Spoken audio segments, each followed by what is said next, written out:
Welcome to Samba Samba. Enjoy the video. You start by making sure the foundations are right. Update God of War Ragnarok and your PS5 system software so performance improvements are available. Once done, close any background apps and free storage to prevent I/O slowdowns. Make sure your TV or monitor supports 120Hz and you're using an HDMI 2.1 or high-speed 120Hz capable cable. Without that, the console can't deliver higher frame rates even if the game is set correctly. This avoids wasted troubleshooting later. Now configure the console and display to accept high frame rates. Go to PS5 settings, right arrow screen and video and force 120Hz output. Enable VRR if your display supports it.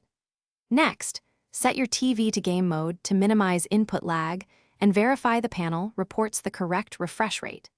Then open the game settings and choose the performance or 120 FPS option where available. That tells the engine to prioritize frame rate over some visual effects. You do this so the pipeline is consistent. Finish by restarting your PS5 so all display and game settings apply cleanly. Then load a gameplay scene that stresses frame rate and observe stability.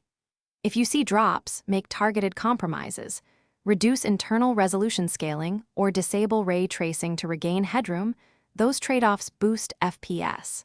If problems persist, update your TV firmware and recheck HDMI cable seating. One key troubleshooting tip: if 120Hz won't stick, toggle the PS5 120Hz setting off and on and reboot the console. That often forces handshake fixes. Thanks for watching. Consider subscribing if we helped you.